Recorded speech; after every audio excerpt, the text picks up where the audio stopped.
مختلف جگہ اپلیکیشنز دیں، کوشش کرنی کہ ہائی لیول پر یہ پہنچنا ہے اس ادارہ.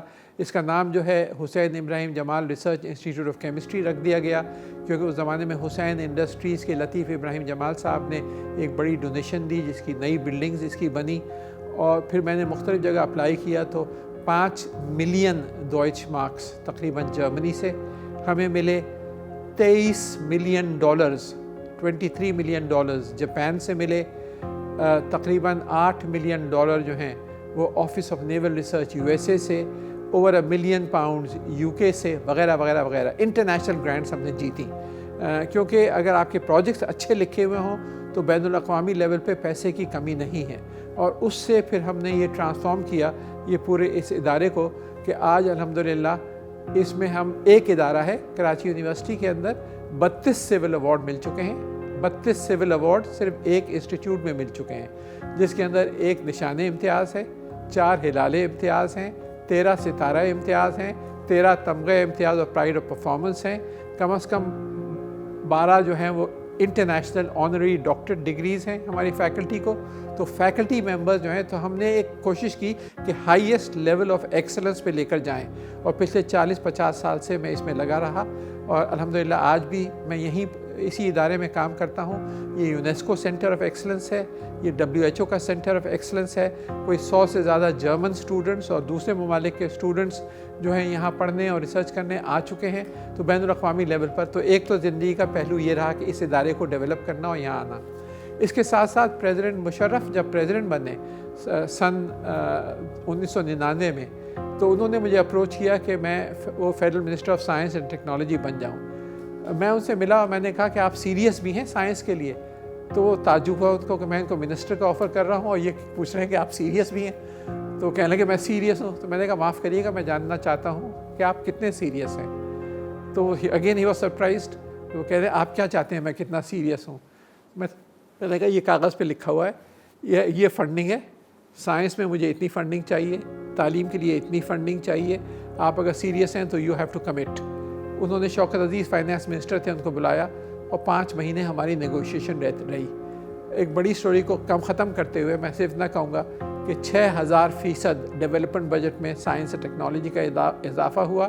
تقریباً 4000% ہائر ایجوکیشن کمیشن کے بجٹ میں اضافہ ہوا، اور بہت بڑے پیمانے پہ پھر ہم نے بچوں کو PhD کرنے باہر بھجوایا.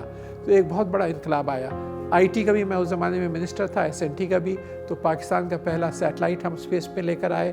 ہم نے انٹرنیٹ کو بہت تیزی سے پھیلایا. موبائل ٹیلیفونی جو ہے اس کو فروغ دیا، جس کے نتیجے میں بہت تیزی سے موبائل ٹیلیفونی پھیلی.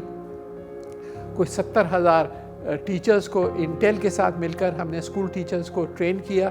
انٹرنیٹ کے پرائسز جو تھے جو $80,000 سے فی month per month for 2 mega but line گھٹا کے چند $100 پہ لے آئے ہم، تاکہ انٹرنیٹ چیپسٹ ہو جائے اس ریجن میں. اور یہ ایک لمبی کہانی ہے، اس پہ الگ پروگرام ہو سکتا ہے. تو اس کے نتیجے میں ایک بہت تیزی سے ترقی ہوئی. پھر ہائر ایجوکیشن کمیشن بنا، اور ہائر ایجوکیشن کمیشن کا مجھے پہلا چیئرمین بنایا گیا. تو یونیورسٹیز ہماری بہت کمزور تھیں، تو میں نے فوکس کیا فیکلٹی پر. یونیورسٹیز خوبصورت عمارتوں کا نام نہیں ہوتا، بلکہ خوبصورت دماغوں کا نام ہوتا ہے. فیکلٹی سے بنتی ہیں یونیورسٹیز، جو ہیں وہ فیکلٹی سے بنتی ہیں. کیمبرج یونیورسٹی دیکھیں 130 نوبیل پرائز پروڈیوس ہو چکے ہیں خالی ایک یونیورسٹی سے. اس کے ایک کالج سے، ٹرینٹی کالج سے، کوئی 35 نوبیل لاریٹس خالی ایک کالج سے نکل چکے ہیں. Professor Atta ur Rahman royal Islamic strategic studies centre کی جانب سے دنیا کے 500 بااثر ترین مسلمانوں کی جاری شدہ فہرست میں شامل ہیں. وہ بانی چیئرمین اعلیٰ تعلیم کمیشن پاکستان اور وفاقی وزیر برائے سائنس اور ٹیکنالوجی کے مناصب پر بھی خدمات انجام دینے سمیت متعدد ملکی اور بین الاقوامی ایوارڈز بھی حاصل کر چکے ہیں. پوری اسلامی دنیا، ایک بھی نوبیل پرائز ابھی تک اسلامی دنیا میں نہیں ملا اس کام پہ جو اسلامی دنیا کے اندر کیا گیا ہو سائنس اور ٹیکنالوجی میں. ہاں عبدالسلام کو ملا، وہ لندن میں جو انہوں نے کام کیا تھا، یا اٹلی میں. زہیل احمد کو ملا جو ایجپشن نوبیل لاریٹ تھے، جو انہوں نے امریکہ میں کام کیا. لیکن تو ہم ابھی اندھیرے میں رہ رہے ہیں، اور جب یہ اندھیرا جب ہی دور ہوگا جب آپ یہ سمجھیں گے، جیسے میں نے کہا کہ آپ کو سب سے زیادہ ترجیح جو ہے وہ تعلیم، سائنس اور ٹیکنالوجی کو دینی ہے. تو اس زمانے میں بڑی تیزی سے ترقی ہوئی۔ پاکستان میں اعلیٰ تعلیم کے میدان میں اس تیزی سے تبدیلی نے بھارت میں ہلچل مچا دی اور 22 جولائی کو بھارتی وزیر اعظم کو اس ڈرامائی تبدیلی کی مفصل رپورٹ پیش کی گئی۔ یہی رپورٹ 23 جولائی 2006 کو ہندوستان ٹائمز میں نیہا مہتا نے اپنے مقالے بھارتی سائنس کو پاکستان سے خطرہ کے عنوان سے لکھی۔ ہماری کئی یونیورسٹیز ٹاپ 300، 400، 500 میں آ گئیں۔ 2008 کی رینکنگ دیکھیں آپ تو نسٹ جو تھی وہ 365 کی رینکنگ میں تھی، جو اس طرح کے انٹرنیشنل رینکنگز میں آ گئیں، اور بہت سارے آرٹیکل بین الاقوامی طور پہ لکھے گئے۔ پاکستان نے اوورٹیک کیا انڈیا کو سن 2017 میں، اور پر کیپٹا ریسرچ پبلیکیشنز کے حساب سے ہم نے انڈیا کو اوورٹیک کیا۔ انڈیا خاصا پریشان ہو گیا کہ یہ ڈاکٹر عطاء الرحمان کیا کر رہے ہیں۔ انڈین پرائم منسٹر اور کیبنٹ کو میرے بارے میں اور HEC کے بارے میں سن 2006 میں 22 جولائی 2006 کو پریزنٹیشن دی گئی، اور 23 جولائی کو ہندوستان ٹائمز میں ہیڈ لائن آئی، Pak threat to Indian science. Hindustan Times ایک بڑا اخبار ہے انڈیا کا، تو انڈیا نے طے کیا کہ وہ بھی UGC بند کرے گا اور HECI بنائے گا، higher education commission of India, ہمارے ماڈل کے اوپر۔ تو there was something that we must have been doing good کہ India became worried۔ تو there was a major change، ایک بڑا تبدیلی آئی اعلیٰ تعلیم کے اندر اور سائنس اور ٹیکنالوجی کے اندر۔